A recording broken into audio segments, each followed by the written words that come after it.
It's episode 43 of the Toadstool Boardroom for the week of May 20th, 2023. My name's Logan Plant. We're back after a couple weeks off, and here to talk with me about the biggest Nintendo game maybe ever is Justin Coreyes. Hello, welcome back.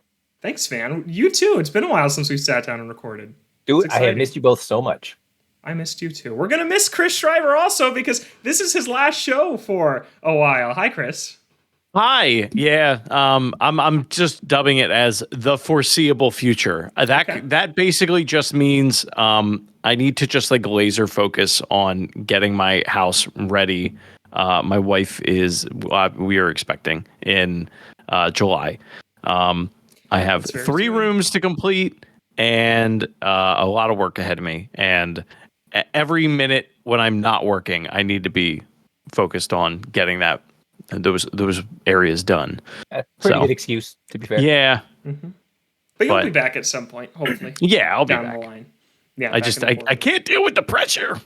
But what a great show to go out on, though, because we're talking, of course, about the biggest Nintendo launch of the year. Gosh, of the life cycle. We're talking about Advance Wars 1+2 Reboot Camp today. Let's go! The game I still haven't played yet. Zelda Tears of the... I know, we got it. Poor Advance Wars. Nobody knows it exists already. We're, of course, talking about Legend of Zelda Tears of the Kingdom. That's going to be the big first half of our show. And then after that, I'm going to tell you all about the cool Nintendo stuff that I saw in Japan, which I'm really excited to talk about as well. And then we have some listener questions that were sent in about our Toadstool Scramble Top 15 Nintendo Games of All Time ranking, including a little revision that we're going to make to the list kind of in hindsight. So, big show ahead. It's going to be a bit of a longer one, but Zelda absolutely warrants that. So let's get into it. Tears of the Kingdom is here. Going to set the ground rules right now. We're not going to go in super spoiler heavy, okay? We're going to talk about general thoughts on the game, Link's new abilities that you all saw in the gameplay demonstration, and if you listened to this show, you heard us talk about them before we've played it. Now we've played it, so we're talking Fuse, Ascend, Ultra Hand, and Recall. We're going to talk about Sky Island impressions, including the Great Sky Island, the first area of the game, which, if you've played the game, you're probably already off by this point.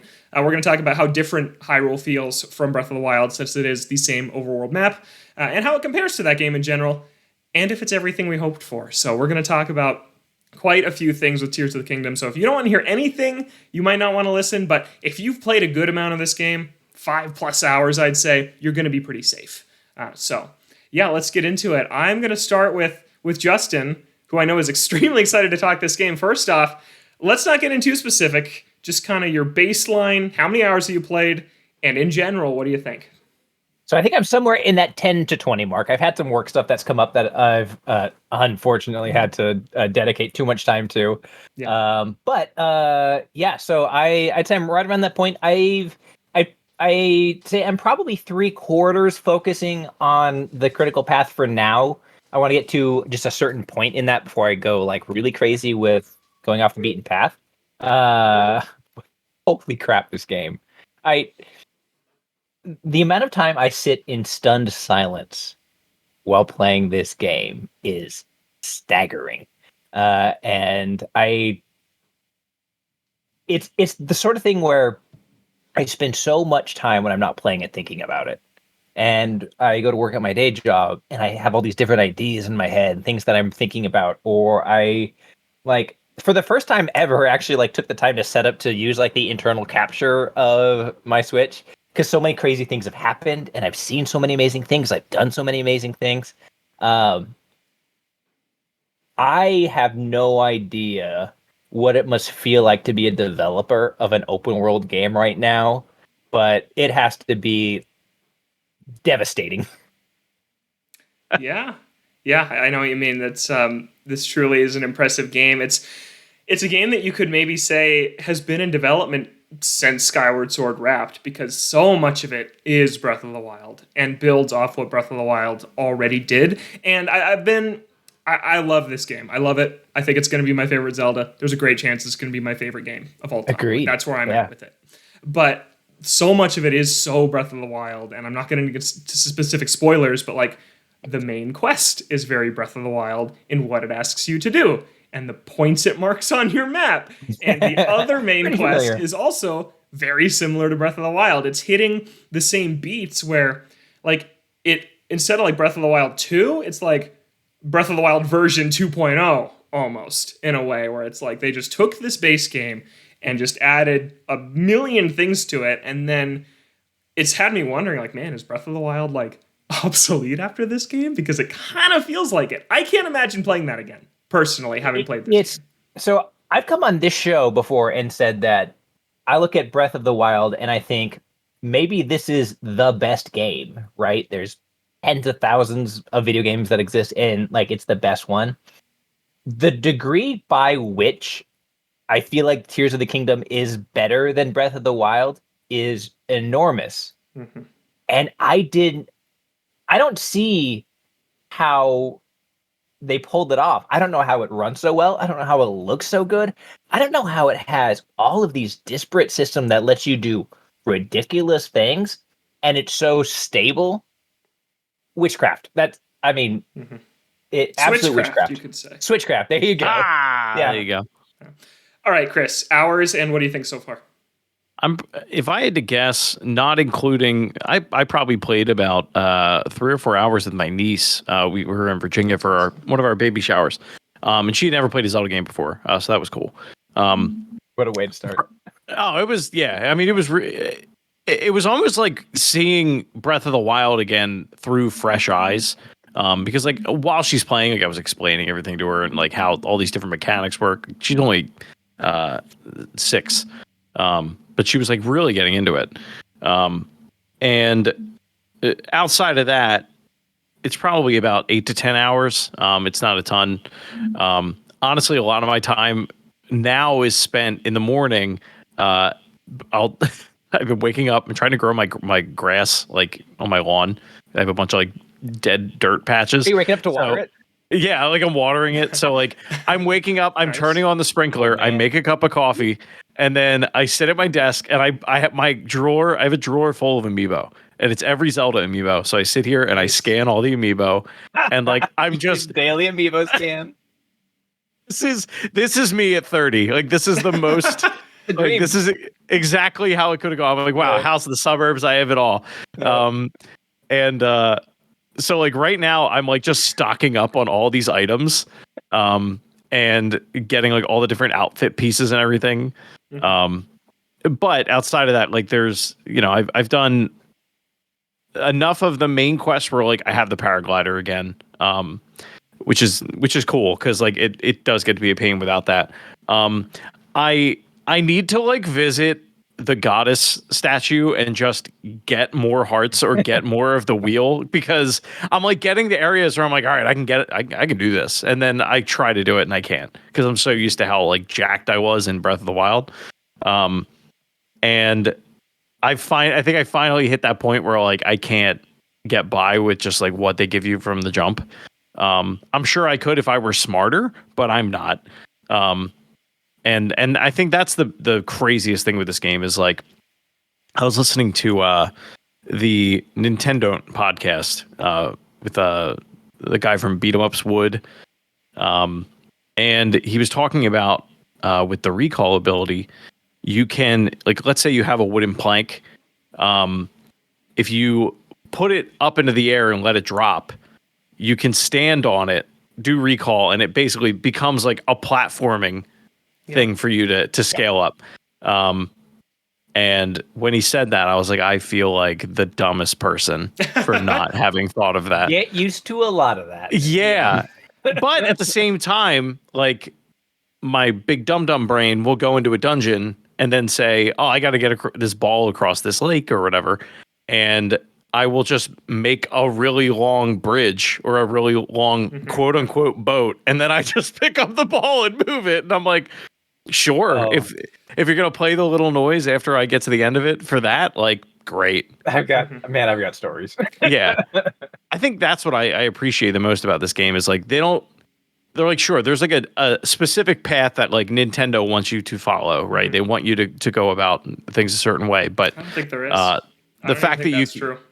Yeah, like the fact that you can just do whatever you want is pretty incredible. They sprinkled some dots on the map. Other than that, they're like, go to town, kid. Yeah, they're like, yeah, whatever. Like when it comes to individual puzzles, I think it's I think I saw like Rebecca Valentine from IGN put it this way on Twitter, and I totally agreed with it. She said that it's no longer the intended solution, it's the offered solution. And it's like, you can do it this way. Yeah. Really well put. That's a brilliant way of putting it. But yeah, before I get into kind of my big monologue about how much I love this game, I first want to just quickly highlight something Justin said, and then Chris made me think of it again when he was talking about making these long bridges. And I've seen a bunch of people on Twitter making like 20 plank long bridges, and it doesn't break the game.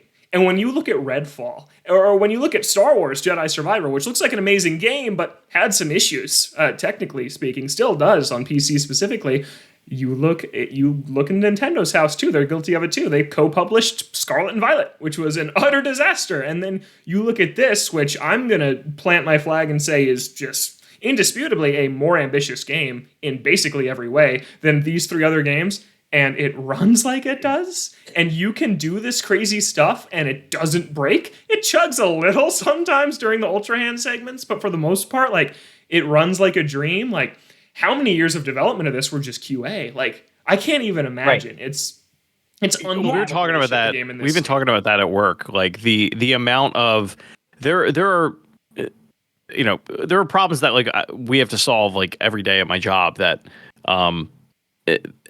watching what they've been able to achieve with this game and all the different scenarios that they've had to test and the way that all the different systems tie into one another. And we said the same thing about Breath of the Wild, but like to take it to the nth degree that they have, right. It's just like, how stupid are we that they're able to pull this off? It's unbelievable. Yeah. So just like kind of a broad view of it, I look at it and I also feel like, this is a lightning in a bottle moment. Like I have a hard time seeing, this is like, at one point, in the Olympics, like, they set new world record for things like the long jump by like a quarter inch at a time. Then 1 year, some dude beats it by like 3 feet, right? Just suddenly out of the blue. And it's like, it's going to be a very long time before we push this again. And this is what it feels like. It's this amazing, perfect storm of an exceptional, like, S++ tier developer. I'm talking like best in the world, arguably the best one on the planet, with what seems like carte blanche in terms of time and budget to work as much as they want to, with a team that is veteran and skilled, but also has extremely clear direction and a very cohesive idea for what they're trying to create. And they're able to put something together with an existing framework, so they don't have to worry about, like, they didn't have to build the engine for this game. They didn't have to like start from scratch. They could focus on their vision and the experience they wanted to put out. There are so many huge factors that had to go into making something this good and this complete. And even with the best intentions, look at somebody like Microsoft, who seems to like to give studios a lot of time and a lot of money, and you end up with weird things that come out the other end. Like, to get all of these elements to operate like at peak and come together like this isn't even like a once in a generation kind of thing. This is such a rare thing to see all of those things come together. And what we end up with is, again, a game that I haven't finished the game yet, but at least at this point, I feel like it's not only the greatest game, but it's the greatest game by such an enormous margin that it feels like it's going to take years for folks to just approach it. And even if you wanted to try and replicate it, like, you can't, because you can't recreate that exact recipe.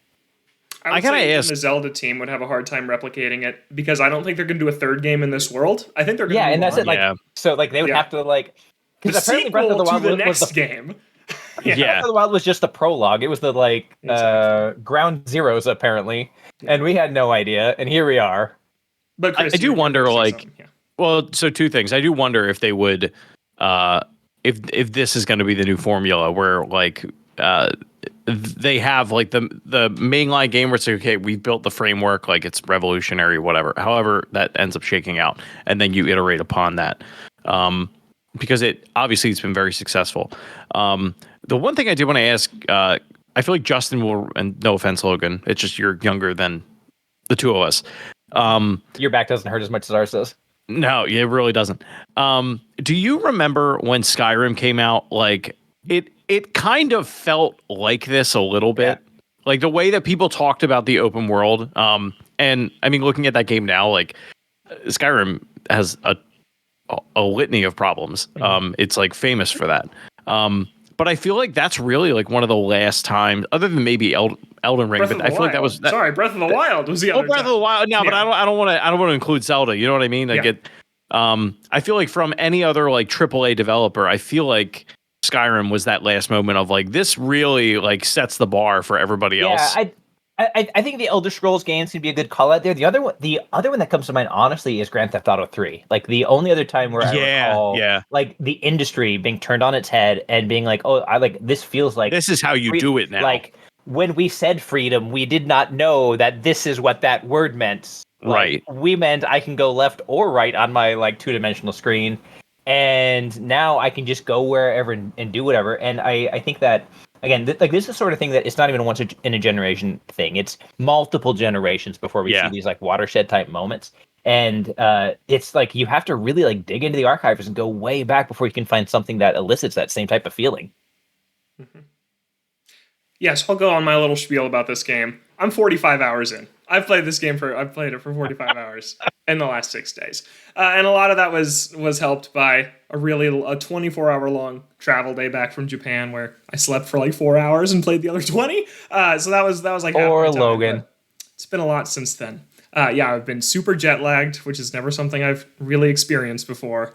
And just not. Are you caught up yet? Zelda. I think I'm back today. I think today is the first day I finally feel back on normal schedule, normal routine. But oh my gosh, I am so impressed and in love with this game. I think that it is just in every way an improvement upon Breath of the Wild. And you guys know I have mixed feelings about Breath of the Wild. I am not as in love with that game as everybody else is. I was not as in love with it 6 years ago as everybody else was, and this one's different for me. And I think that when I looked at Breath of the Wild, I loved its open world. I loved its exploration. I just felt a lot of missed opportunities. I thought that the enemy variety was severely lacking. Like, how many bokoblins did you fight in that game? So it never ended. I thought that the dungeons were a weak point, and the shrines, there were like 20 to 30 of them that were the tests of strength, and you just fight the same guardian. And it was like, yeah, there's amazing exploration, but I felt the reward for so much of it was, oh, here's a shrine. This game's not like that. This game has just stepped up to the next level in every conceivable notion that I just said. Enemy variety is incredible. There are so many new enemy types in this game, some that will shock and delight longtime Zelda fans. It's happened to me multiple times already. I've been thrilled by some of the stuff I've seen. The shrines, I think, are across the board better. There's like just as many of them, but I think the puzzles held within are very good. The tests of strength are gone. They've been replaced with a similar but different thing that is actually varied each time and is brilliant and is very fun. I think that the Sky Islands are just incredible, and I love being up there. There's so many like classic Zelda puzzles up there that are very fun, and it's actually been the highlight of the game for me so far has been exploring the sky. Like, there's just everything in this game that you could have complained about Breath of the Wild, except for weapon durability, whatever. I guess that's still there. But pretty much everything else has been fixed, and I just think that is just super impressive and remarkable, and to be as polished as it is, I agree with everything Justin was saying. I don't think we've ever seen a game as impressive as this. I think that Link's new kit of abilities, the Recall, Ascend, Ultra Hand, and Fuse, have created some of the best puzzles Nintendo's ever made. I think that they're so much more flexible and interesting to use than the 4 Sheikah Slate powers were in Breath of the Wild. Like, I think everyone has more depth and is more interesting than the ones were back then. Like, some of the things you could do, like just with Ultra Hand or with Recall, like rewinding things in ways you did not think about before this game came out, or fusing things to your shield that have like outcomes that blow your mind every time. Like, it's just unbelievable discovery in every single way. And yeah, I just kind of chuckled to myself at the people who were like, this just looks like DLC, or is it going to feel any different? I'm like, how could you ever doubt these guys that took 6 years? They took longer to make this than they took to make Breath of the Wild. Like, obviously there's going to be stuff in here, and yeah, I'm just honestly in awe of it. I love it so much more than Breath of the Wild in every way, and I think it's probably my favorite Zelda, which is where I'm at right now, which is crazy. You know something that has stood out for me? One of our shared favorite Zeldas, which is no surprise, we have a lot of favorite Zeldas that we've talked about in the past, is Twilight Princess. Yes. And something that I always really appreciated about that was how cinematic it is at times. By far, I thought the most cinematic in the series. There are moments, I'm not as deep into you in this game, that feel like that. Like, from the very beginning intro of the game, like it seems like there is a lot more story happening, and not just like occasional cutscenes and memories, but like real like the things that you do. Like then and I hate saying the word narrative, but like the narrative is playing out with you in it, beyond just like your own adventures that we then tell funny stories about. And so even the like little quibbles that I had, like things like that, where, man, I wish there was more story. Oh, I wish there was more music. Oh man, when like the way that they use music and how fantastic the music is at times, it's it's like at every level they've taken stuff so far beyond what they did before. It's amazing. Yeah, and you mentioned Twilight Princess. I think that one of my biggest criticisms with Breath of the Wild is I think it lost a lot of the kind of heart and just what I had grown used to from previous 3D Zelda games. And yeah, they were ditching the formula. It was like they're like a teenager who rebelled, abandoned everything they knew, and now they're in their 20s, and they're like, okay, I can fuse those parts of my past. I didn't mean to say fuse, but I did. I can fuse those parts of my past with who I am now. And you just bring it all together. And that was my main hope for this game, and they've done it. There are things that you do in this game that remind me of things you do in Wind Waker. That's all I'll say. I'll be very vague, but there are things you do that feel like that. The story feels like how they told Twilight Princess's story, like Justin was saying. Obviously, the comparisons to Skyward Sword are right in front of your face the entire time. Yeah. Like, those are there. But just like, I feel like they pulled these little pieces. Honestly, the 3D Zelda I think this is most like is Majora's Mask. And not in the way we thought, where it's like, oh, it's going to be this dark, twisted story, but maybe I'll save this for next week. But there's one way that I feel like it is incredibly like Majora's Mask that I think is very cool, and I like what they've done. One thing I can talk about that's like Majora's Mask is the side quests, I think, are an enormous step up from Breath of the Wild. You had Terry Town in Breath of the Wild, which was a great side quest. I think that was the only one. I think the rest were pretty mediocre. And this game has probably 6 or 7 different plot threads. They've actually titled them now Side Adventures rather than Side Quests. They have Side Quests, which are your generic fetch quests, but these Side Adventures are all to the level of Terrytown, or when you think of some of the best side quests in Zelda history, there's like 10 of them in here, and they're all awesome and distracting. And just like Breath of the Wild, you'd be like, I'm going to go to Goron City.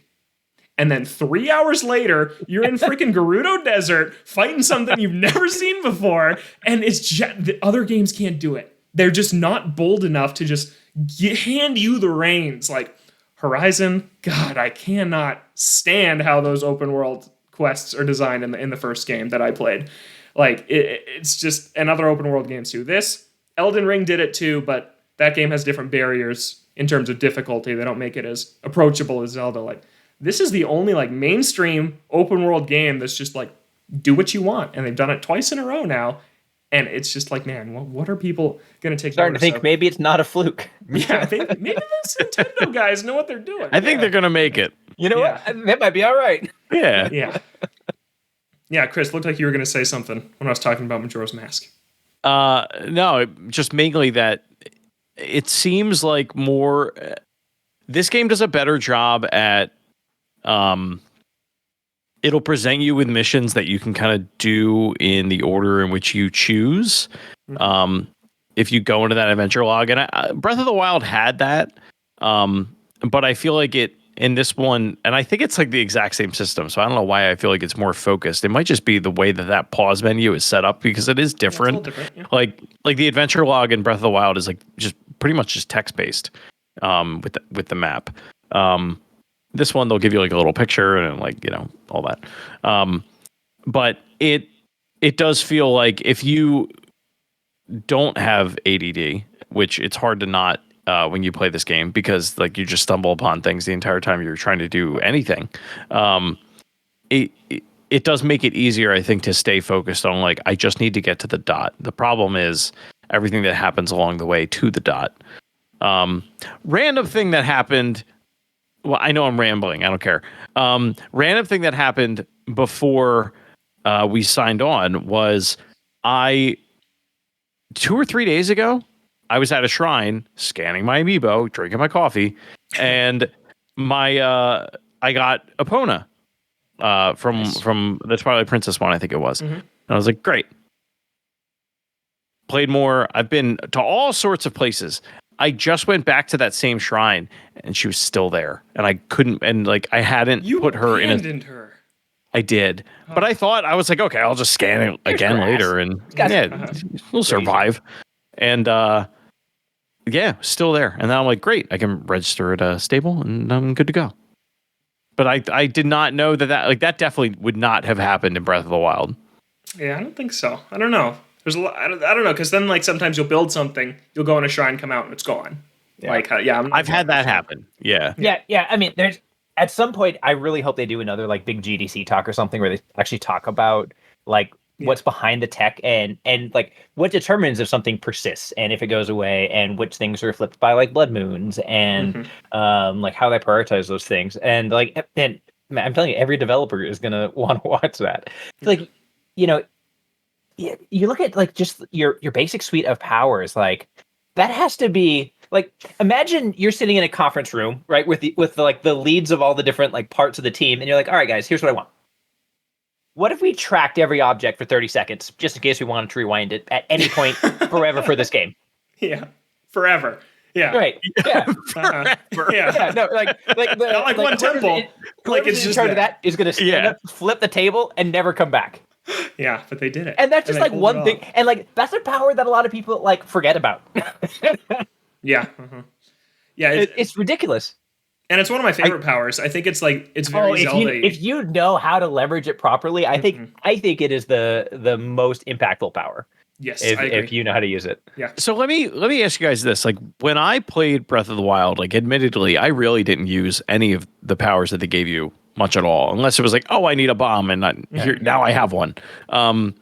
Like, did you play that game the same way? And how are the powers in Tears of the Kingdom changing the way that you're playing? I'd like to speak to this first, because this is something I've been thinking a lot about, which is that Breath of the Wild was a quest for courage. I think was a fun way to describe that game. Courage fit in well with the Zelda lore. Like, right? They pin the final boss on your map, and they just say go, and you can approach it at any time that you like, but not until you have the courage to do so. How do you get that courage? You get more stamina, you get better armor, you get more hearts, you get good weapons, you learn how to cook, you learn how to climb, you go in and you do it. The entirety, I think, of Breath of the Wild to me was learning how to navigate the world, right? You were learning, oh, I slip down the mountain when it rains. Oh my gosh, I can strap a hot weapon to my back, and that cools me, and that heats me up through the frost. And it's learning all these systems. But we carried all that knowledge over. So no longer to me is Tears of the Kingdom this quest for courage. It's instead a quest, I think, for creativity. And it's like you already have this baseline knowledge of how all these systems work. And then they give you these toys that I think are even more fun to play with than the ones in Breath of the Wild. And so I think for me, at least, because I know how Breath of the Wild plays, I've been wanting to spice the game up and make it feel different. Because you could just play this game like Breath of the Wild. You could climb everything, glide everywhere, and it would feel like you were playing Breath of the Wild. But if you use this stuff on Link's hand, like, it feels like a completely different game. And so I think that has pushed me to use these powers much sooner than I did in Breath of the Wild, because I already know how the game works. I know how Link interacts with this world at a base level, so I can kind of elevate it already and start to rewind things in crazy ways or fuse crazy things. And so I think that they've done that in a really smart way to give you this set that changes how you interact with the world, so it doesn't feel too samey, and that's been one of my favorite things about it. Yeah, I'm with you 1,000% on that, honestly. So I was completing my master mode playthrough basically up until release, which means that honestly I'm pretty dialed in on like combat. Yep. And so like I dumped all my hearts into stamina because things just don't hit me that much. And so for me, like a lot of times if there's like a combat encounter, usually the very first thing I want to do is look around and see what kind of ridiculous stuff I can pull off in this fight, right? And that's a lot of the fun to me. It's like, oh, like there was a moment where I saw a group of bokoblins and a group of constructs, right? And like they couldn't see each other because they're separated by a wooden barrier. So I'm like, okay, light that on fire. That goes down. Then I just sit there and watch them fight for a while. Just like eating my popcorn, like watching them do their thing, and then I swoop down at the end and I finish them, or like try and glide in and pull cool like arrow combinations and like we've seen this in trailers, like when they throw something at you. Like I had a moblin throw an explosive barrel at me, and then I just like Uno reverse it right back at him. He's surrounded by a bunch of other ones. They all explode. Everybody explodes. Everyone's on fire. I'm a little on fire. It's a great time. And so, yeah, it is one where, like, that leveraging that to have a lot of fun, I think, is something that I'm just naturally drawn to in the way that they're doing the game. It also means, though, that I do end up like feeling kind of dumb sometimes. So, like, I was in one of the dungeons. And I'm not going to spoil the dungeon, but they mentioned that there are dungeons, so I feel like I can say that those exist. And I'm in one of the dungeons, and you're doing the fairly conventional thing, like completing my tasks, going from rooms and doing all these things. And there's little individual puzzles in it. And finally, I end up in this room, and like I look up, and like there's a big opening in the ceiling to get to the room above. And I'm like, okay, I'm looking around. There's no planks. I don't see any boards. I'm like, is there anything I can set on fire? And I'm sitting there for like a couple of minutes, like, how the hell do I get up there? And then my son, who's is further ahead than I, he loves Zelda too, is like, "Are you gonna climb up there?" And I'm like, "Oh my god, I can climb!"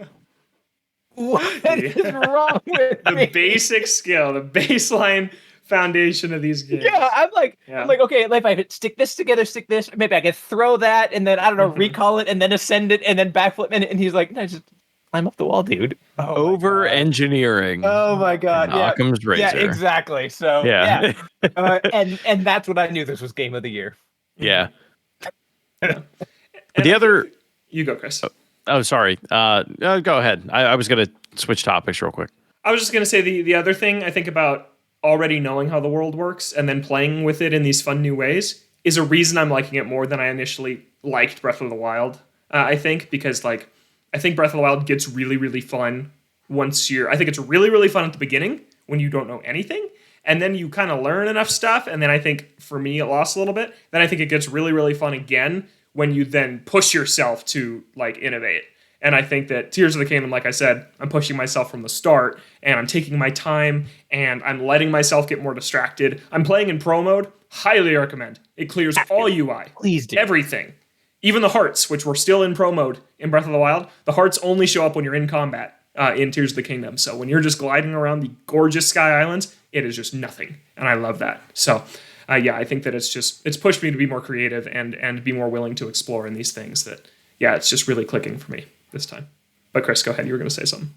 The one question I was going to ask was, so we were playing, when I was playing with my niece, we were playing Tears of the Kingdom. And we had to leave, and I was like, I didn't want to lose my save, and I was like, well, why don't you try Breath of the Wild? Because like you've never played it, and like it might be like a cool experience for you, and like we'll see what happens. Mm-hmm. And what was funny watching her play a little bit of it was like because you start out there and like you don't have anything, and like there were certain mechanics that she had gotten used to within Tears of the Kingdom that were stripped away. Mm-hmm. And she was like, well, what? I don't understand. Like, why isn't this here? Like, expecting it to be there.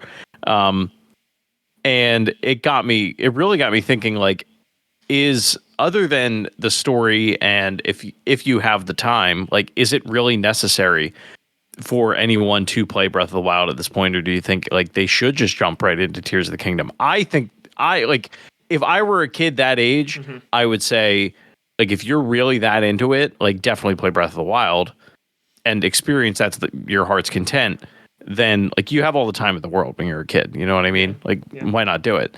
But for people that are maybe have less time, like, what do you guys think? Like, how would you make that recommendation? I think I've convinced my mother-in-law to buy a Switch and play Tears of the Kingdom, and she did not play Breath of the Wild, so nice. I definitely fall on like that side of the fence. I think that if you're a serious fan, Breath of the Wild is still an incredible game.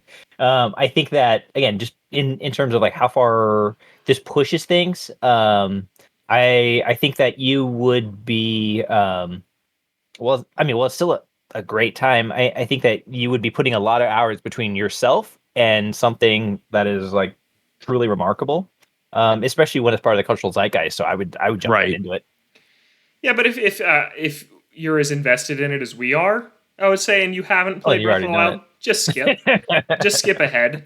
Well, and that was kind of the reason I was thinking about it. I was like, she's 6 years old. She lives in the middle of Virginia and in the woods, basically. Like she's not on Twitter every day like we are. She's not on Twitter. You need to get the whiteboard. You need to start talking about the timeline, like where it splits. Like, play Skyward Sword. You gotta know this. Okay? Yeah. No, I think it started with demise, and then just go from there. I think that I actually put this into practice because my girlfriend's brother, we were on a family call with her family, and we were telling him about our trip to Japan, and he was like, "Logan, have you played Zelda yet?" Because he knows I'm a huge fan, and I was like, "Yeah, I've played it for 20 hours already." And he said, "How is it? Should I play Breath of the Wild first?" Never played Breath of the Wild, doesn't really care about games, and I said yes. You should play Breath of the Wild first, because I think Breath of the Wild is still an incredible experience. It's not going to be as incredible if you play this one first, but you will get 2 incredible experiences if you play Breath of the Wild first. And then I think you will be so overwhelmed by the systems I was talking about. Like, how does temperature work? How does cooking work? How does climbing work? If you just jump into Tears of the Kingdom, and on the Great Sky Island, this Zonite construct is and you need 30 pieces of Zonite to convert it into the crystallized charge, and you need 100. I'm like, what are you talking about? It's too many systems. I think if you're not a big gamer and you haven't played Breath of the Wild, I'd recommend Breath of the Wild first. That was kind of my thought. And that's what I thought was interesting when I was going through that whole exercise with her, was I was like, well, this should be easier for you to understand because there's less for you to figure out.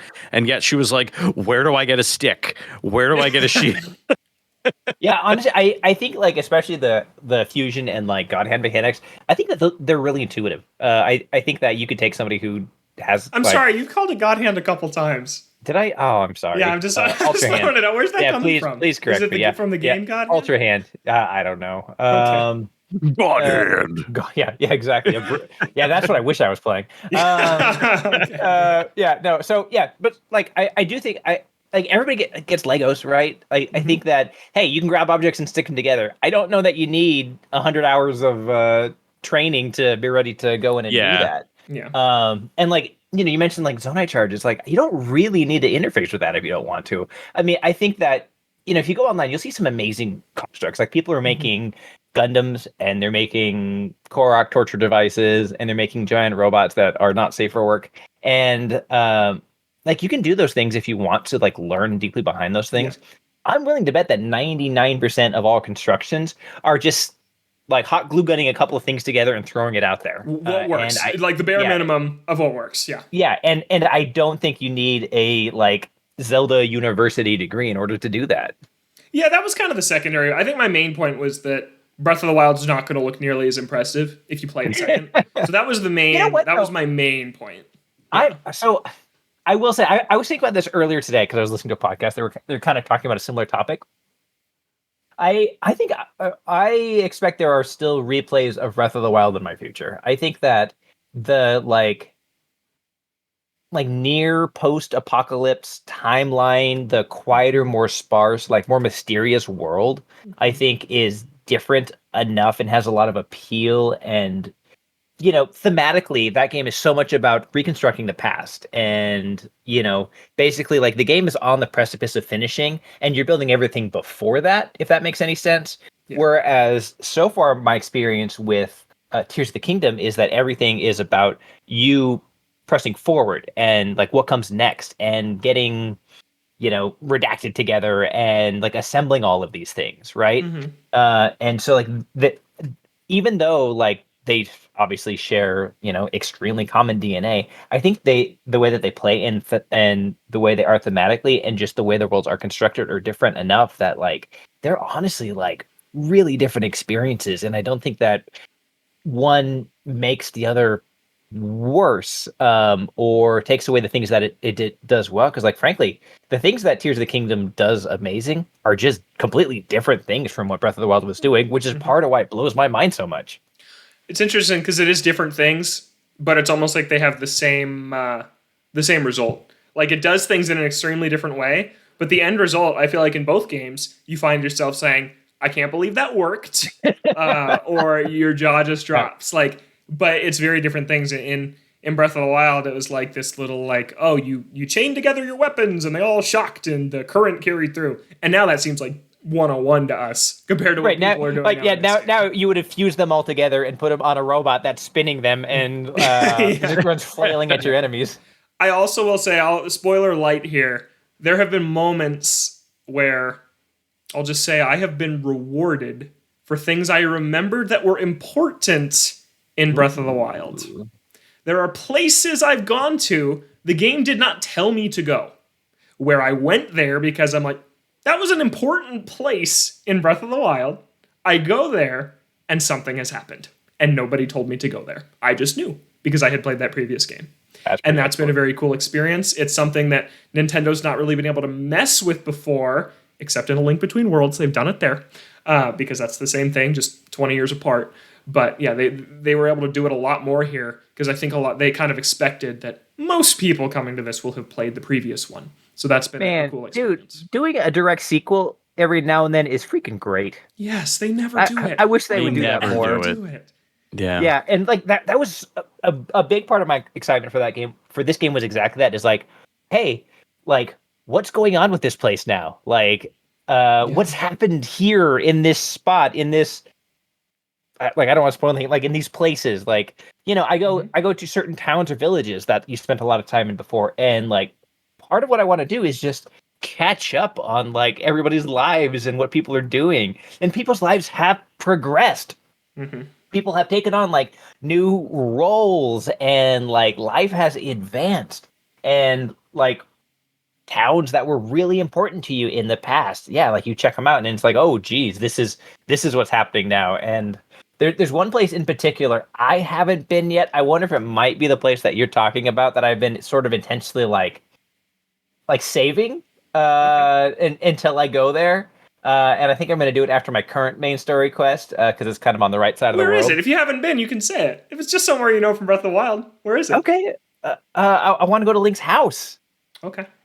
I want to catch up on there and sort of snoop around what his life has been like for this last little while, and see how is that Akala or whatever town that is, like just catch up on everything. It's Tadano, yeah. That's it. I knew it was one of the two, and I figured I had the wrong one in my head. And like catch up on all that.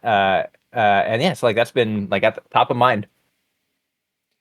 I'll just say it's happened in multiple places. This important Breath of the Wild place I go to, I'm like, okay. Like they thought of that. They're thinking of everything, because of course they are. They've had 6 years to think about what they want things to look like.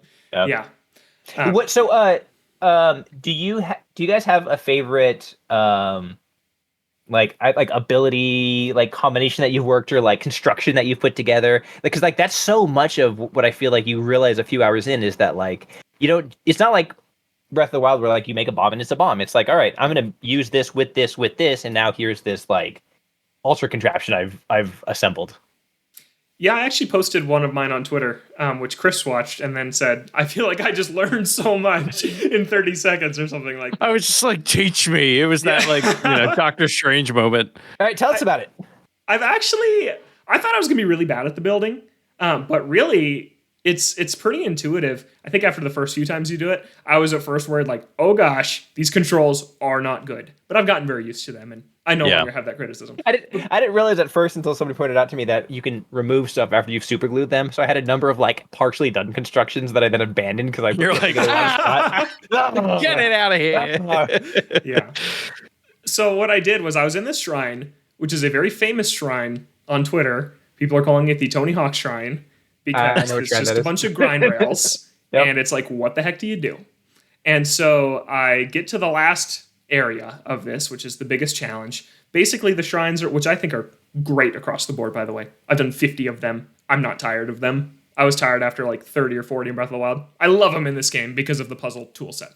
And so I get to the end, and it's these like 2 side-by-side rails, and it's like, I don't know what it wants me to do. I don't know what the offered solution is here, because there's some like stone slabs and some Zonai fans nearby, and like that's it. And so eventually I rigged together this tower where I put a stone slab down, and then I take the tallest one and I lay it on top. So it's like to make the tower as tall as possible. And then I put another one up there along with a fan so I can activate it. And then I put 2 fans down below because all Zonai things activate on the same thing when you activate 1. So then I ascend to the top of this thing that I built, and I activate it, and it starts blowing me along these rails. And then you can't use your Zonai devices in your inventory when you're in a shrine. They are gone. They are blocked off to you.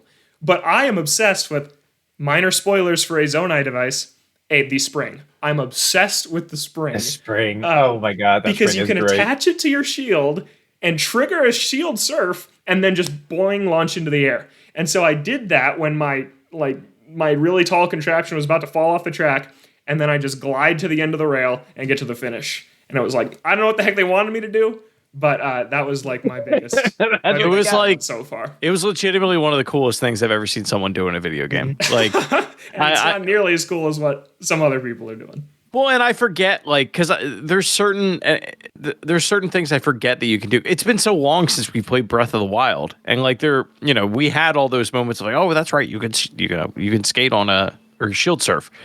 And the fact that you can grind on a rail. Like I wish it just popped up with like the 800 and like it just started counting. Sport counter. Yeah. But that's been my favorite. Chris, you have anything? A fun story like that? Sure, have you not played enough? Stuff that I've built. Or a combination of powers, or like something. A fuse. Or I'm really looking forward to getting. I've only encountered it like 1 or 2 times. Like when you get handles for things, which sounds so stupid. But there's there have been so many moments where like they give you that flying one. Where it's like it looks like the bird or like the plane, the wing, it's called, or the wing, and I can just go, all right, I'm gonna attach fans to this, and like I can never get the order right. Like I'm still trying to figure that out. Where I'll like throw it out over, like if I'm in a sky island, I'll throw it out, and I'm like, okay, and I gotta jump on it, and then if I don't hit it, then I just like plummet to my death, or it like goes the wrong direction, and like I can't wrap my head around it. I feel like I need a solid like half hour to just tinker with that. Yeah. And tools like that to actually like really start to get it. It's just having the time, and half the time that I get in, if I'm not scanning Amiibo, I'm just running around.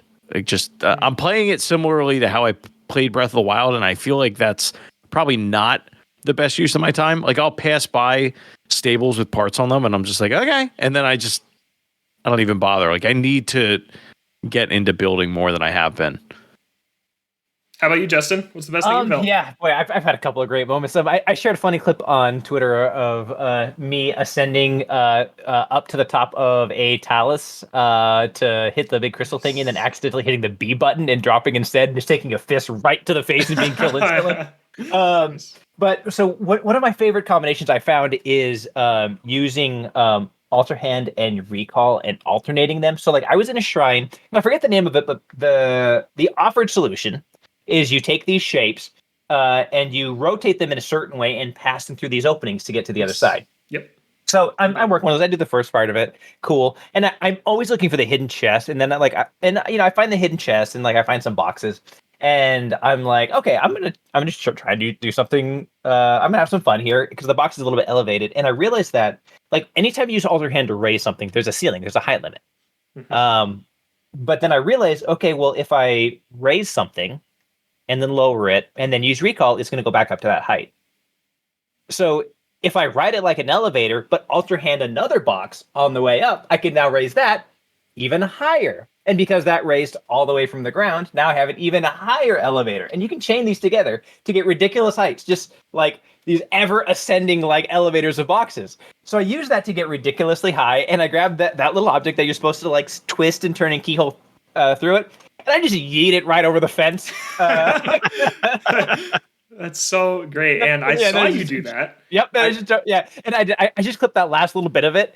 But and then I just jump over, go through, finish the puzzle, and it's like one of those things where it's who makes a game that is like comfortable, like that it has the courage to be comfortable with giving players the ability to do these things. And it's I love every shrine. I will say I get exceptionally giddy. I don't know can we talk about signs? Oh, sure. Yeah, I think so. Yeah, all right. So there's a recurring puzzle, which is just a dude holding a sign that's going to fall over, and he needs you to hold it in place for him. And I get so excited every time I see this, because every time the sign is like a little bit different, it like will fall in a different direction, or it has different cutouts and things like that. And so you just kludge together ridiculous things to hold it in place. And it is like this literally could be an entire game unto itself. It could be a puzzle game that I would buy and play. And every time I see this dude, I was like, oh, I gotta go save Hyrule. Oh, hold on.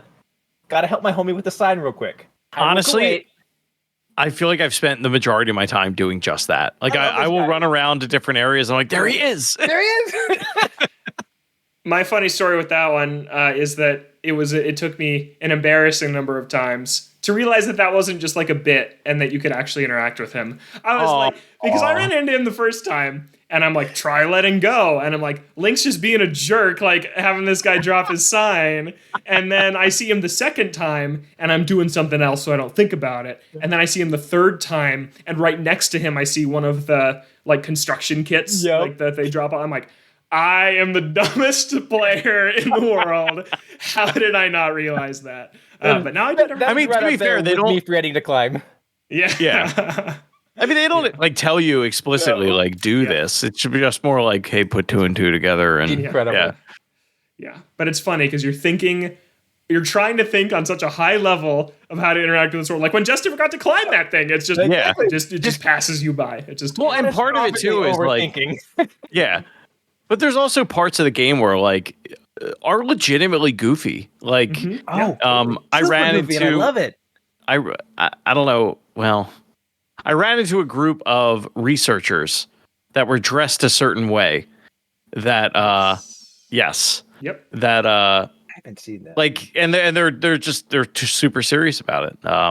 There's random little moments like that you forget exist in Zelda, and when they happen it's just like it makes you all giddy. Yeah, it's so quirky, and Zelda will always be weird and funny and quirky, and I love it for that. Like, I think, so those are some of the moments of the series that stick out in my head the most. Like, the guy that teaches you the song in Wind Waker to change time of day, that's like dressed like Elvis Presley, like dancing on this mountain. Yep. And I'm like, who is this guy? Yeah, there's stuff like that in here. What a king. I'm not ready to talk about it yet, but I think my favorite Zelda character of all time is introduced in this game. And I'm not talking like the main core ones, like my favorite Zelda side character, I'll say. Because my favorite character for years has been Makar. I adore Makar, the OG Korok from Wind Waker. I love that guy. He plays the fiddle, and he is the cutest thing. I've shown off the handmade Makar plush that my sister made me. But I think there's someone in this game that replaces him. I'm wondering if either of you have a guess to who it is, but but I will say I am like the quality of the NPCs is amazing now. There's so much more like diversity and uniqueness, and there are so many characters who seem like bespoke characters rather than just like miscellaneous highly number 655 that we generated a random name for. It oozes personality, and even the ones that you do meet that do seem kind of generic, like usually they're up to something weird, or you will occasionally encounter very unusually dressed travelers. Yes, you will. And they're a lot of fun. I like the fact that you'll also just like, you could be like adjacent or near like a Goron area, like primarily a Goron area, and like you'll just come across a Gerudo that's just traveling, and they'll like have a conversation with you. Also, if you because I don't think they did this in Breath of the Wild, like any of the NPCs. They'll have like the little speech bubble above them when like you're just around them. I think they did that like in the rain.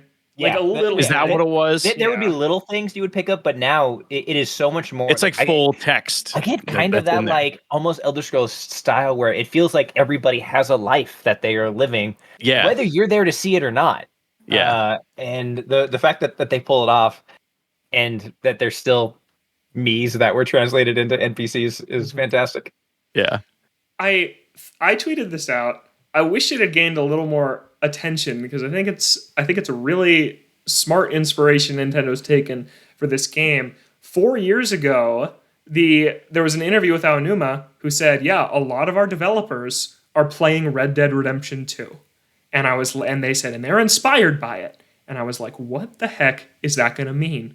I think it's the NPCs. I really do. I think it's when you're out on the road riding your horse and there's another person riding their horse that goes by and they need your help, or they are selling goods, or actually have something of value to you, rather than 5 times out of 10 being a Yiga clan member. Which was like everybody in Breath of the Wild. I'm like, I'm not even talking to people anymore because they're probably going to just be Yiga clan. But in this game, it's like, there's a dude being attacked. There's like guys that need my help. There's like stuff going on. And it feels, that's where I think the Red Dead influence came in, was with NPCs and like, Link's like a cowboy riding his horse, like going around. I think that's what it. I think that's what you can tip your cap, or you can talk to him. Just know if you do, they might send you on an awesome quest that's going to take you hours. So you got to decide. Yeah, and I like that a lot. Yeah. Okay, well, we've gone like an hour so on this game, and I wanted to talk about the Great Sky Island, which is the opening area of the game. So let's do maybe 15-ish more minutes on this before we move on. The Great Sky Island is where you start, and so we're going to go into kind of spoilers for that area, because when I started this game, I'm not going to lie, I was a little apprehensive about this area, because it's literally called the Great Blank Plateau Sky Island, and there's this spirit who guides you through it, just like it was the king in Breath of the Wild. It's a new character named Roru. Shout out to the Ocarina of Time reference. Roru in this game, and you go to the 4 shrines, you do the things, and then you leave. And I was like, wow, they are just sticking to the script. And I felt a little apprehensive about it, because I was like, is that just how this whole game's going to be? Turns out, yeah, a little bit, like we talked about with the story and the kind of main scenario and the quest line of the game. So yeah, the Great Sky Island, I thought, was also more linear than the plateau, where I really felt on the plateau it was a mini open world, but this felt like, here's the puzzle area to learn this, here's the area to learn this, here's the area to learn this, where the plateau felt like a mini game in and of itself. I think the Great Plateau is one of like the most elegant levels Nintendo's ever designed. So it's a very high standard to hold up to. I legitimately think it's the highlight of Breath of the Wild. So this just didn't quite meet it for me. Justin, and I want to know what you thought of it, of the Great Sky Island. Yeah, I thought the Great Sky Island was great. Was very good. Because I discovered pretty early on that it's a playground. Like, that's what it's meant to be. Like, they're like here's all these things. We're gonna throw all these toys out there, and I think they did a pretty good job with kind of core pathing of being like, okay, go here and then go here and then go here. I can see it being challenging for some folks because of the differences in like levels and elevations, and because it has a pretty linear path you're supposed to follow. If you end up like not going the right direction, or you fall off from one height to another, like it can be tough to get back. But outside of that, like it even though it's a direct sequel, it did such a good job for me recreating a sense of discovery. Like, even through all the trailers, like I didn't actually know much about like those Zonai constructs in terms of like what their deal was, right? And you meet different types, and like some are like actually helpful and like guideposts for you. And they tell you, listen, those ones are combat types. So like my job is to be a guide, so I'm going to guide you. Their job is combat, so they're going to combat you. And it's like, but if you smash him, smash him. It's like, cool. All right. I don't feel bad about this. Then let's go. And so I thought that was fun. I think there are enough spots along the way that do reward you for exploring. Like, you know, everybody has made ultra long bridges. That's the first time I made one where I was at one island and there's another island off the side with no clear way to attach it. And it was like right after they, you know, demonstrate that you can chop down trees again. And that's me thinking I'm being creative, but that's actually the hand of the developer guiding me. Like, I'm like, cool, I'm going to chop down every tree in this area. Which is what they're so good at, by the way. Yeah, exactly. That's what they're so good at. Well, and like I again, you know, not to keep referencing social media, but like I tweeted out a picture of like a bunch of expo markers just attached end to end. For Tears of the Kingdom. And like that's what I was thinking. If I just attach them all together, set it down, run across it, get a treasure chest with a little something for my trouble. It was fabulous. I had such a good time. And then it has a really, really cool finale sequence where like you get the shrines and then you get some story and then there's some more stuff. The only thing that I would say, like, if I could suggest a change to them, is to give you the damn tunic sooner. because I think, like everybody, I assumed I missed it because they don't give it to you like towards near the end. So I'm like, what did I do wrong? Like, I thought I made a mistake. I was like backtracking, trying to figure it out. No, I reloaded the game. Hold it. Yeah, I thought I missed it. Did you really? Yeah. Because I really wanted it. I love his green half tunic. I think it is so cool, and I did not want to miss it. And you get the pants in that initial shrine, and then the tunic. Yeah, pants may be an exaggeration for how much these cover your bottom half. Leg wear or whatever it's called. You get this sweet mini skirt and sandals combination that I think Link looks fabulous in, but without the toga to go on top that you've seen in all the trailers, it definitely feels incomplete. And especially if you played a lot of Breath of the Wild, it gives you your shirt and your pants right away. Yeah. So I literally thought that that the other chest must have been right next to it, and I just didn't see it. And so I thought about doing the same thing because you can't get back up to that spot easily. So I was like, oh, you can if you use Ascend. Which I did.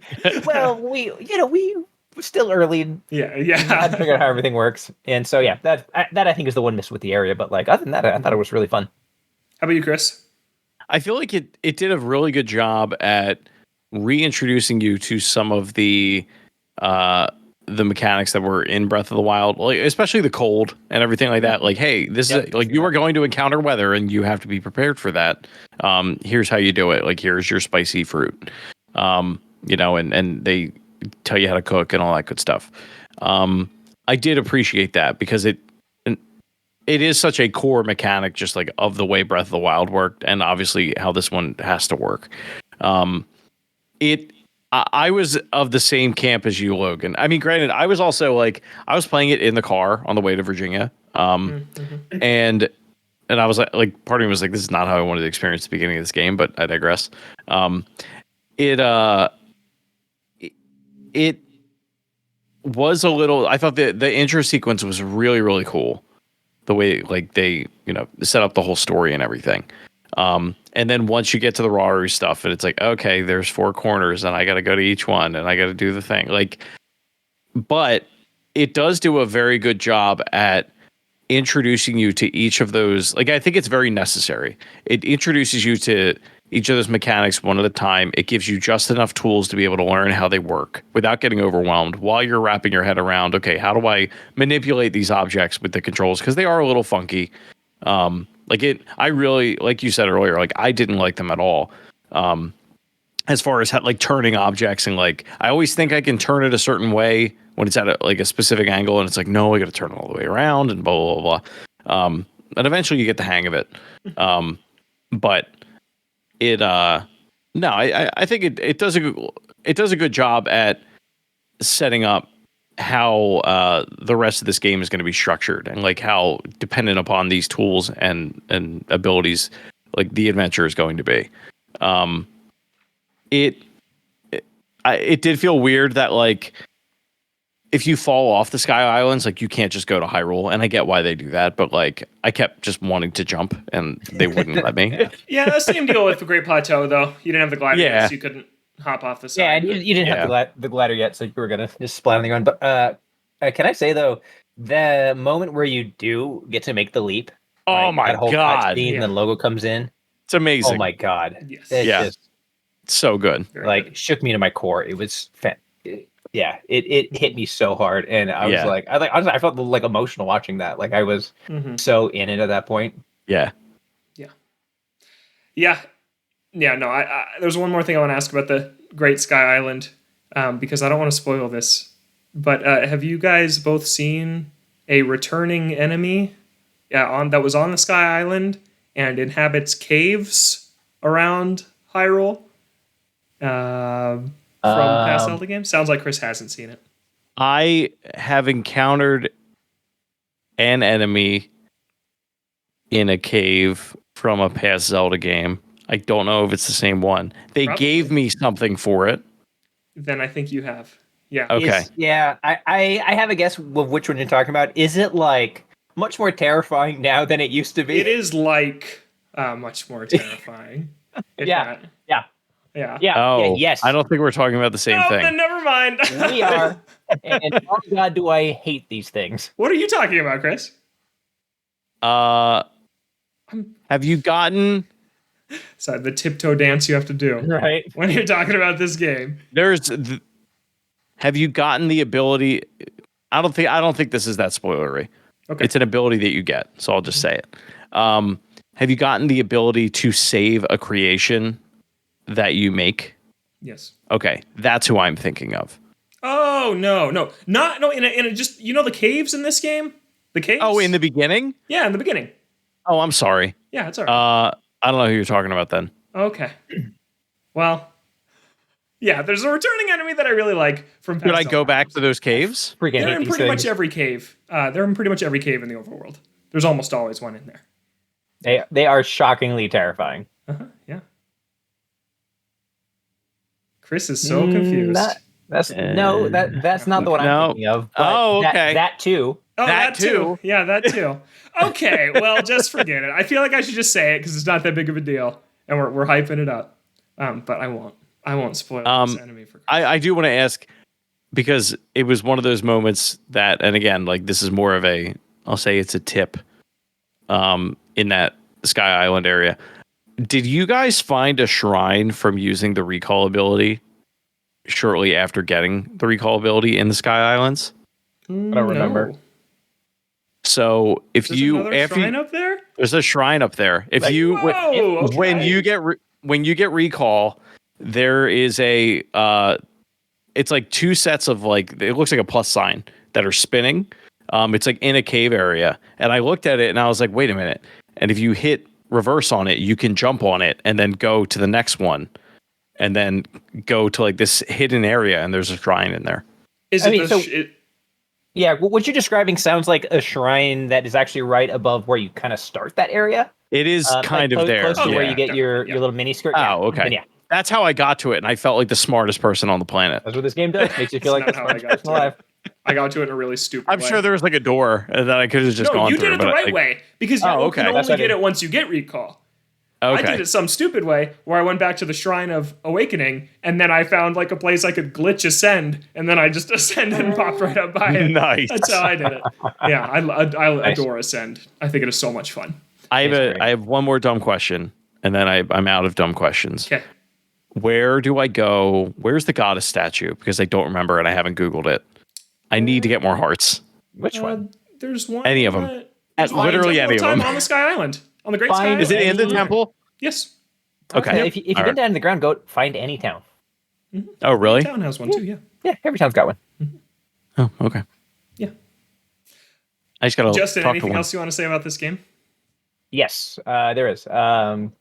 Something that I think in internet culture or gamer shorthand gets thrown around a lot is this concept that I wish I could wipe my memory and re-experience something for the first time. So I hope folks who are playing this game and are enjoying it are appreciating the fact that this is that time. This is you experiencing it for the first time. Take advantage, soak it in, and appreciate it. Yeah. Enjoy if you enjoy spirits, if you enjoy whiskey, enjoy this game like a fine bottle of whiskey, an expensive bottle of whiskey. Don't drink the whole thing in one weekend. We only get a new Zelda game so often. Take a few sips a night. I am 45 hours in. And have something to look forward to. Yeah.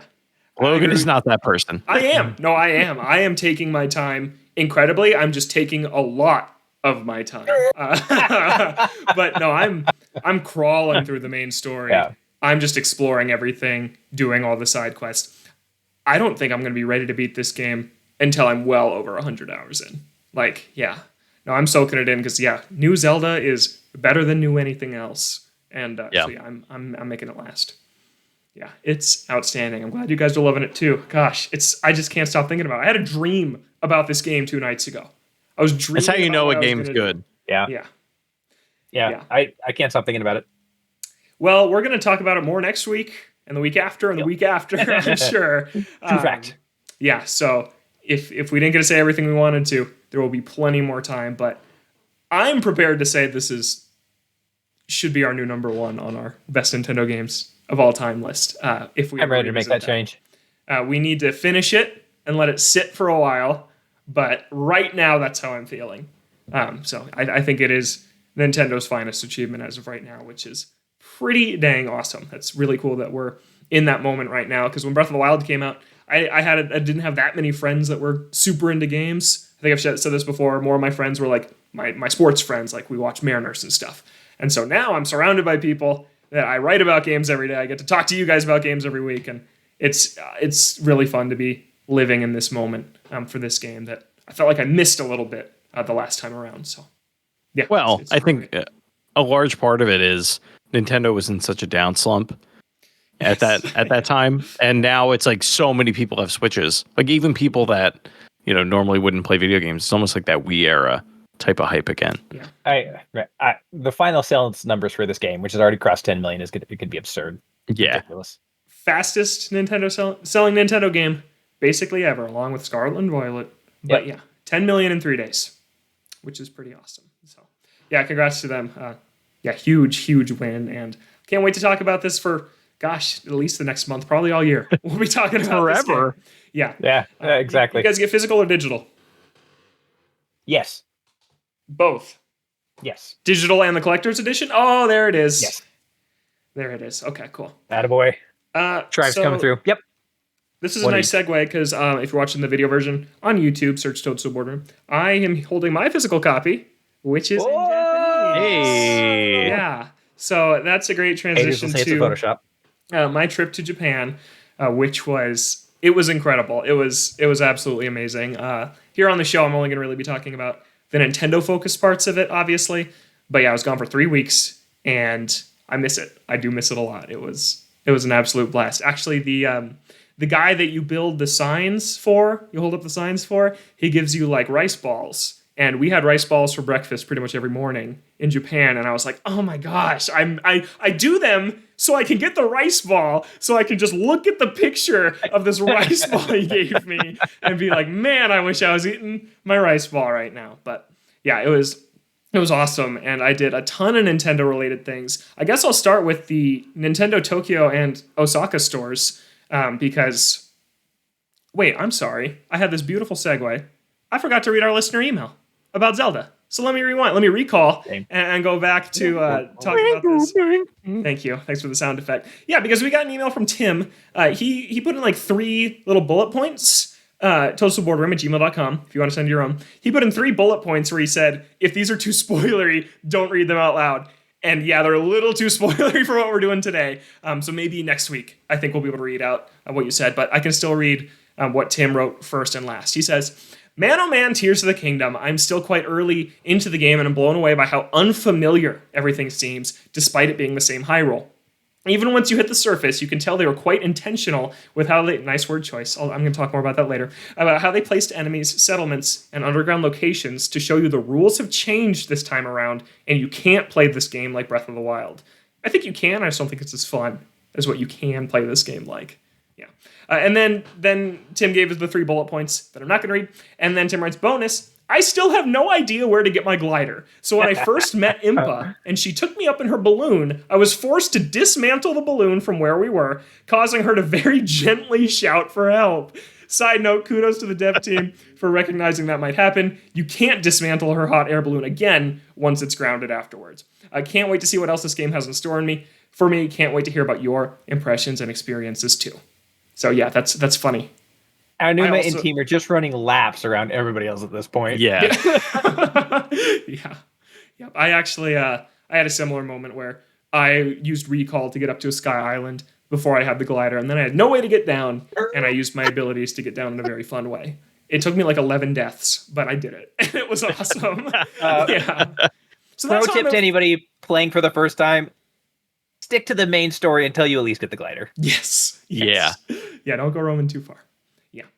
And then we got a listener question from some guy named Odell. I'm not exactly Never heard sure. of him. Yeah. So Odell emails the show, toadstoolboardroom@gmail.com, and says, do you think the Ganondorf is the same Ganondorf we see in all the mainline Zeldas? Also, why do they act Ganon like Ganon and Ganondorf ain't the same person at times? It's because Ganondorf's the beast. Or sorry, Ganondorf's the human, and Ganon's the beast. I think it's just a title difference, right? Yeah, it's we should talk about the first one. It's a little spoilery. I feel like it's like an incarnation. Yeah. It's like when a pro wrestler changes to a different persona. We just have to go with it and just assume it's... Yeah. Because like the boss I wish title they card. explained it that way. Like it's like Onuma's like sitting in a direct, and he's just like, think about your favorite pro wrestler. Right. Nice. When Rocky Maivia became The Rock, the ringmaster became Steve Austin.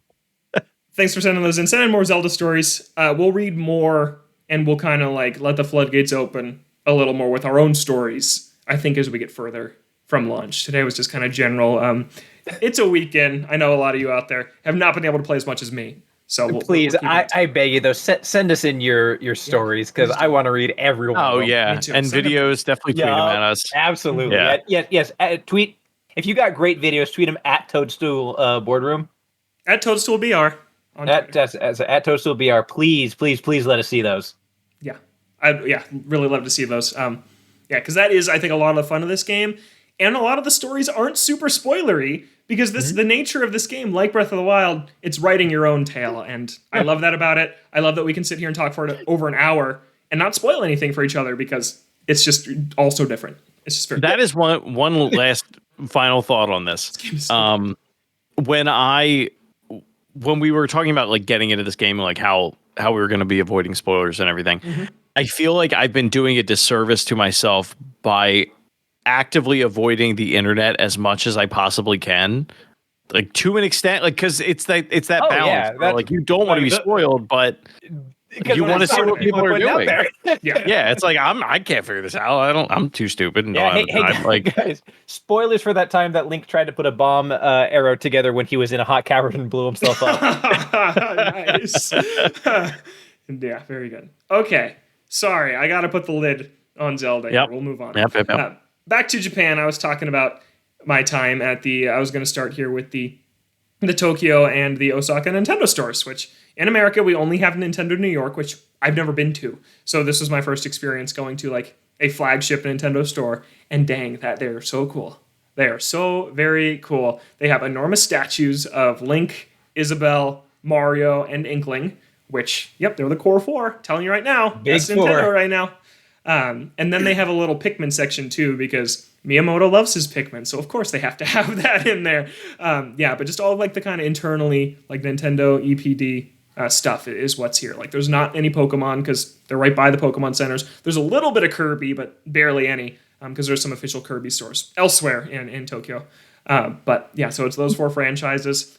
Honestly, most impressed by the Splatoon stuff. Like just really, really cool, funny things. Like an umbrella holder that comes with a colored umbrella, like a Splatoon ink, and then the holder itself is like an ink tank.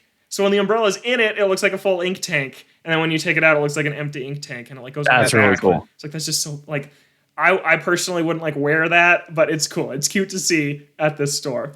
Yeah, it was how I felt about a lot of it, honestly. Real quick, I just wanted to throw it out there. There's a guy on Twitter. His name is Mutch Games, Mutch Games. It's all one word.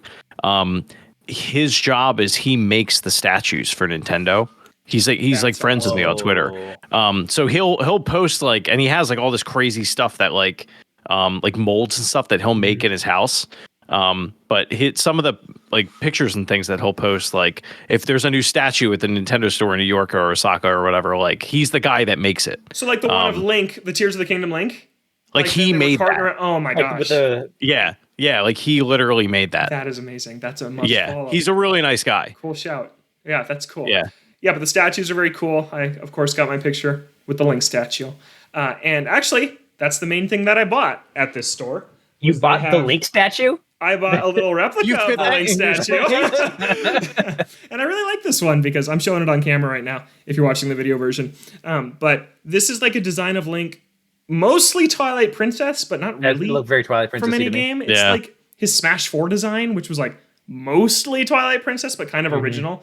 So it's cool that they have a good statue of this version of Link that doesn't have a pea-colored stand attached to his leg, like the Smash Brothers amiibo does. Yep. Also, Link is smiling, which I feel like in all the amiibo he's very angry. So I'm happy that he's smiling in this statue. So that was my main pickup there.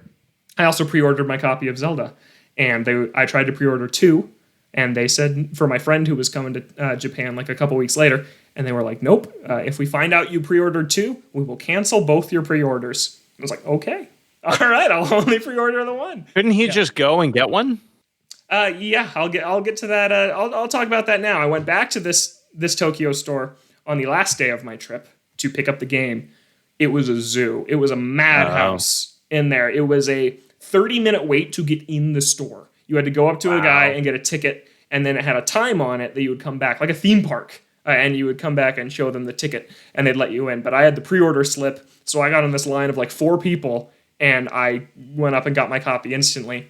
And while I was up there, Chris, you'll be proud of me, they were like, do you want to exchange your standard edition for a collector's edition? I was so close to saying yes, and I said no, because I didn't want it. I stuck to my guns. I did not get it. So yeah, stuck to my guns. That is like one of those things. That's one of those things that, like, whenever my basement is finished and everything, if I had like a Japanese, like I got this in Japan. I didn't order this on eBay. Like, no, I put this in my suitcase and it's like it has all the Japanese font on it. I totally would like show that off to everybody. I didn't have room. I can't believe you didn't get it. I did not have room for it in my suitcase. Was honestly a big detractor, but I don't want the stuff in that. They could have shipped it. They could have shipped it. Okay. Anyways, I stuck to my guns, didn't get it. But then I was up there and I was like, but can you sell me 2? And she was like, yeah, sure. No problem. This is all in Japanese, by the way. I'm using my Japanese finally for the first time since I finished studying it like 3 years ago. So that was like, wow. It was very rewarding to like, because I graduated college right at the start of the pandemic. And then I just totally stopped using Japanese because I was like, there felt like no reason to. And then I brushed up on it. How well were you able to get along with your Japanese? Sorry? How well were you able to get by with the Japanese that you know? Really, really well. Yeah. I ordered food at restaurants that only had Japanese menus and no pictures. I got us everywhere we needed to go. Public transportation. Like just talking. What'd you use? Like Duolingo or like how did you end up learning it? I minored in it in college. Wow. All in the old Logan brain. Yeah. Wow, good for you. Yeah, because I wanted to play Great Ace Attorney and it's localized. And it was all for nothing. No, that's not the only reason why. It's obviously just very interested in Nintendo, and so that leads a lot of people to learn Japanese, I think. But yeah, so I got to use my Japanese, which I studied for 4 years in college, which was a very fun experience. But yeah, so I picked this up at launch. It was super cool to get this at the Nintendo store and then start playing it basically immediately after. That's like I started Tears of the Kingdom in a bathtub in my hotel room because I started at midnight when everyone else was going to bed, and they were like, your screen's too bright, your music's too loud, get out of here in the hotel room. Little bubble bath, some candlelight, just you and Link. No, just me sitting fully clothed in an empty bathtub. I love the idea of like, it's 3 a.m. and I have to pee, and Logan's just in a bathtub, and I hear the Great Fairy Fountain music going. That's actually why I stopped at around 3, is because I was like, somebody's going to get up to pee. I don't want to scare the hell out of them. Because they don't know I'm in here. just hiss at him as the you open the door, you're half awake. Yeah, so the stores were very, very cool. It was fun to go see those and just see like just how prevalent Nintendo is in Japan. Like you get to the airport and you're going down the escalator to get to customs, and it says in huge like Super Mario font like "Welcome to Japan," and it's like art you've never seen before of like every Mario character with like suitcase and sunglasses and like passports, like all their stuff. Like it's officially licensed like Nintendo branding. There's a Nintendo lounge in the airport that you can go like check in with your Nintendo account, and they have like a big statue of Mario and Toad, like all decked out in their like sunshine gear, and like it's just everywhere. And there's Zelda ads on the train. I'm riding the subway. They have TV screens, and there's Splatoon all over the place, and it's just like it's just everywhere there, and it was very cool to see all of that. Yeah, that was awesome. I went to Super Nintendo World in Osaka, which, of course, I don't make it to Japan until there's a Super Nintendo World already open in the States. But I do go to the one in Osaka, which has a Mario Kart ride, a Yoshi ride, and yeah, it's really, really cool. I think it's definitely kind of a very kiddie land, like kind of like Toontown at Disneyland. I would say is the closest comp. Like it is for kids. That's not a criticism. It's just how it is. And the coolest part to me about Super Nintendo World was actually the power-up band. I don't know if you guys have heard about this, but the power-up band is the Amiibo bracelet that you can buy at Super Nintendo World. I'm showing the Gold Mario edition now that I bought. And this is an Amiibo. Mario. My friend wore it like this, so he could say he was Wario. Yeah, there you go. But it's the Gold Mario, and this is an Amiibo. It works on Switch as an Amiibo. And as somebody who watched Nintendo, I'd say try and mostly fail over the course of 10 years to like successfully innovate amiibo integration, I think this is the best use of amiibo I've ever seen. Was here at Super Nintendo World. Basically how it works is they have these little kiosks all over the park that you go, you tap in at, and then you play a little like game that's like, oh, you need to like turn this crank really fast to make like this Goomba appear from this warp pipe. And then this animatronic Goomba pops up, and then he pops back down. And then you touch your wrist bracelet again, and you get a key on your account, which you can check on your smartphone, because your amiibo links directly to your smartphone. Then once you get 3 keys from these 3 little different games around the park, you go and you fight Bowser Jr. in like Bowser's castle. And to get in there, you have to tap your wrist to the side of the castle, and these 3 little lights go on, but only if you have the 3 keys. And then you get to go in and do this ride that's exclusive to the amiibo bracelet. And it's like, that's smarter and cooler than anything they did with amiibo on their consoles. And it was just really cool to kind of see that pay off as someone who has like 120 amiibo with very little to do with them in terms of scanning. So that was cool. They've like gamified the theme park in a way that I thought worked really, really well. So yeah, that Nintendo World was really cool. Rides were fine, but it was mostly the vibe that was a lot of fun to be at. So that was the Super Nintendo World. I'm going through fast because this is a really long show. But I do want to talk about, I went to the original Nintendo building that was from the 1800s, which is the Yamauchi family home. You remember Hiroshi Yamauchi was the final president of Nintendo from the Yamauchi family before Satoru Iwata was the first president ever in company history, not from the Yamauchi family, which is pretty crazy when you think about it in that way. But I went to this home where Nintendo opened as a playing card company in 1889, and it's since been converted into a hotel. But you can still go, and there's a plaque on the door that says Nintendo Playing Card Company, and like when it was established, so like got a few pictures there. But to see that, and then the next day to go to their current headquarters today, the 2 big warehouse buildings in Kyoto where they made this game, like where they developed Zelda, was just very cool to kind of see their beginnings, and then where they're at all the way now was a very cool experience. And of course, get the token photo in front of the big white building. But yeah, it was very cool to see those. And then I also bought a lot of games, which I'll show off here real quick. Let's see. You went to the Star Fox Shrine as well, didn't you? I did. I was going to talk about that in a bit. Yeah. Oh, okay. Sorry, I was excited. It's okay. Yeah, it's kind of in the big wrap up of thoughts I have about being in Japan. But this is Buddy Mission Bond. You guys heard of this game? Mm-mm. No. This is a Nintendo published visual novel, like detective game. Like Nintendo's shot, I think they collaborated with like Konami on it or something. A weird partnership. But Nintendo published this only in Japan. It's a detective visual novel, very like Ace Attorney, that never came stateside. So I've wanted to pick this one up for a long time. I don't know if I know enough Japanese to read it, but I'm going to try. I'm going to try to play this. This has been like a must pick up on my list for a long time. I think you guys will be a fan of this one. Tingle's Rosy Rupee Land on DS never came to the States, but came to Europe and Japan. The European copies are like $150. This was $10 in Japanese. So I grabbed this Tingle game that I think it'll be simpler, so I'll probably be able to read it. But yeah, I was excited. Yeah, that game's not that. That game's pretty easy to grasp. Yeah. And then I got, let's see. This is the big one. Anyone know what this is that I'm holding up on the camera? Anybody know what this Super Famicom I know it's a is? Super Famicom game. I don't. Okay, No. this is called Marvelous, and it is a Super Famicom game developed and published by Nintendo. Never came to the West, and it was the first game ever directed by Eiji Aonuma. It is the first game he ever directed. Wow. The last game he ever worked on before he worked on Zelda, starting with Ocarina of Time, and he's never left Zelda since. So this is a Super Nintendo Eiji Aonuma directed project.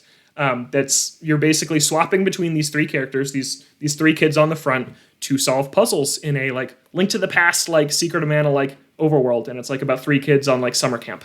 And man, when is that getting a remake on Switch? Seriously, but this is one like bring that back. Yeah, it's like an honorary Zelda game almost to me. Like I've always thought of it as such, like a lost Super Famicom game that I don't hear people talk about. And so yeah, I picked this one up. What is that called? It's called like Marvelous Treasure Hunters, I think, but I've always just called it Marvelous, and seen other people call it that too.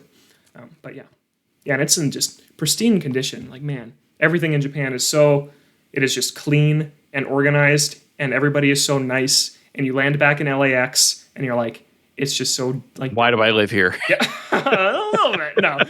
No, I don't want to live in Japan, but it was very nice to go and experience that culture. Just like, yeah, like as a lifelong Nintendo fan and someone who's like trying to cover them here and stuff for a living and things like that. Like, it was just really cool to kind of go and see like Japan and Kyoto specifically for myself, and just see where all this stuff actually comes from. Because I think that we see Nintendo stuff and recognize it because it's Nintendo stuff.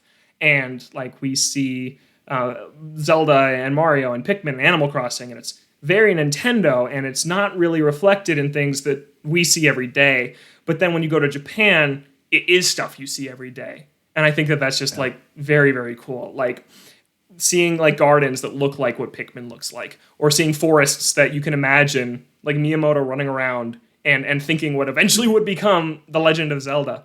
Or going to Fushimi Inari Shrine, which is a fox shrine that has the torii gates where Miyamoto thought of Star Fox, and just seeing that and thinking about them being here and coming up with these ideas that have permeated for, like 40 years. It's very inspirational, and kind of that, and then getting Tears of the Kingdom at the end of all this is like reaffirms why like I love Nintendo so much, and why they always will just stand head and shoulders above the rest of the crowd of video game developers. And like I mentioned in an email, I think Tim said the word like, intentional, and that is kind of the word I've landed on how to best describe Nintendo's game design at its best. It's so intentional and thought out and meticulous in the best possible way.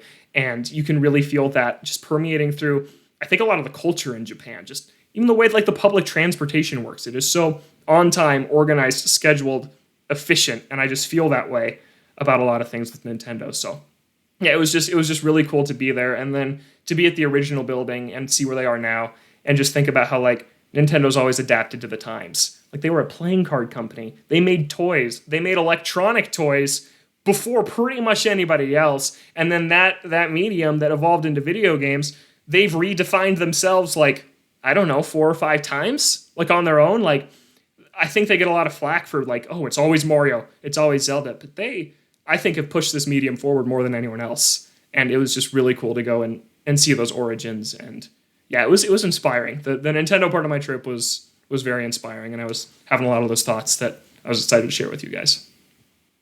I'm extremely jealous. Yeah. Same.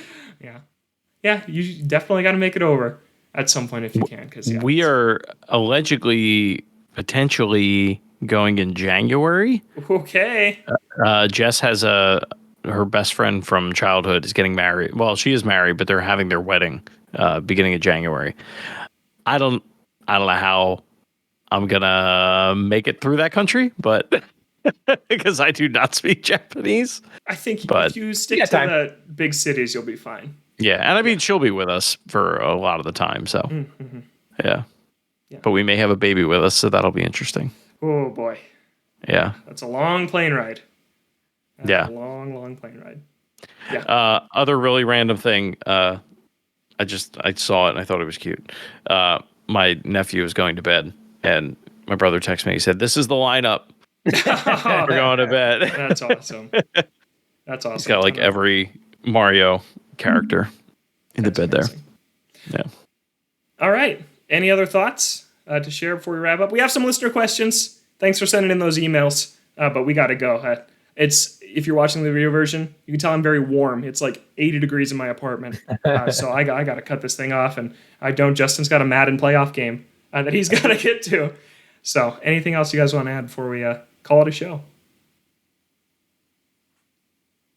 All right. I'll miss you all very much. Yeah, I was gonna wrap up with that. But first, while Chris is still here, we do quickly have to talk about our top 15 list that we made, and you listened to the last couple of weeks that we did have shows. We're gonna make a change. We had WarioWare Gold on this list. Chris, it's time. We got to replace it. We got to replace it. We got to replace it because the rule was you can't have a compilation type game, and that is exactly what that game is. Yeah, so and it doesn't belong there. Just the first WarioWare? That's what I thought. That's what I thought we were doing. Oh, no. Okay. Oh, so we got to replace it with something else then? Oh, yo. Smooth Moves is a real good game. Way. Veto. Veto. No way. Veto you. Go back to Japan. Yeah. Why are you back? Dang. Okay, well, then maybe we have to think about it a little bit more. Maybe we just bump it off and add Tears of the Kingdom at the top with Breath of the Wild and call it a day. Maybe we'll sit on it. Yeah. Yeah, we'll sit on that one for a bit. Yeah, we'll get to your listener emails next week. We have some good ones. But yeah, Chris, best of luck with everything. And we look forward to your eventual return to the show. Someday. If I'll you be need a back. babysitter, look me up. Hey, there you go. Any parenting tips that you have, throw my way. I am a sponge at this point. And home renovation tips. True fact, my son learned how to read by playing Breath of the Wild. Really? Awesome. Yep. Don't be afraid of some quality video game time. There's some good stuff to take away there. Oh no, I mean I learned how to read playing Pokemon. I learned how to The one I always Animal Crossing. There you go. One day I always tell people it's not fatigue, it's fatigue. Oh my god. That was all. I was like, Mom, what does fatigue mean? She's like, what are you talking about? Sure, my Game Boy. I'll never forget that. That was me and Debris and Debris. Yeah.